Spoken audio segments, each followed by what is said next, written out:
వందే మాత్రం పాడటం మాకిష్టం లేదు, అందులో 6 చరణాలు పాడటం అసలిష్టం లేదు అంటూ దానివల్ల మా మత ధర్మానికి విరుద్ధం, మా సంస్కృతికి విరుద్ధం అంటూ వేసినటువంటి పిటిషన్ల మీదన కలకత్తా హైకోర్టు కీలక వ్యాఖ్యలు చేసింది.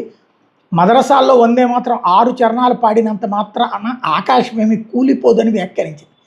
మదరసాల్లో వందే మాత్రం పాటలోని మొత్తం 6 చరణాలని తప్పనిసరిగా పాడాలని కేంద్రం జారీ చేసినటువంటి నోటిఫికేషన్ని సవాల్ చేస్తూ దాఖలైనటువంటి ప్రజాహిత వ్యాజ్యం పిల్ మీదన ఈ వ్యాఖ్యలు చేసింది. అక్కడ తాత్కాలిక ప్రధాన న్యాయమూర్తి జస్టిస్ తపబ్రత చక్రవర్తి కీలకమైన వ్యాఖ్యలు చేశారు. అన్ని 6 చరణాలు పాడితే ఆకాశమేం కూలిపోదు.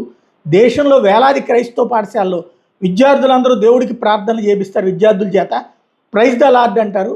అంటే అప్పుడు వేరే మతాలకు చెందిన విద్యార్థులు మా మతానికి చెందిన విషయాలు ఎందుకు చెప్పిస్తున్నారు అని ప్రశ్నిస్తున్నారా? ఈరోజు నేను నా మతానికి చెందని ఒక వాక్యాన్ని పలికితే దానివల్ల నేను నా మతానికి చెందని వ్యక్తిగా మారిపోతానా అంటూ వ్యాఖ్యానించారు.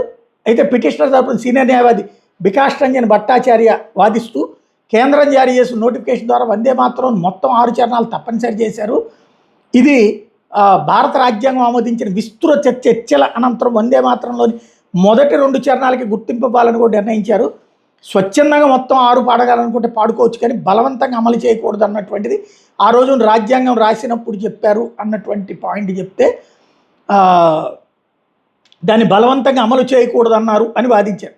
అలాగే తప్పనిసరి చేయడం అన్నటువంటిది కూడా తప్పు, సామాజిక సామరస్యం దెబ్బతింటుంది, పాట పాడేందుకు నిరాకరించిన వాళ్ళకి శిక్ష విధిస్తే అది తప్పు అయిపోతుంది అన్నటువంటి వాదన వినిపించారు. దీని మీదన ఈ కీలకమైనటువంటి వ్యాఖ్యలు చేసింది కోర్టు.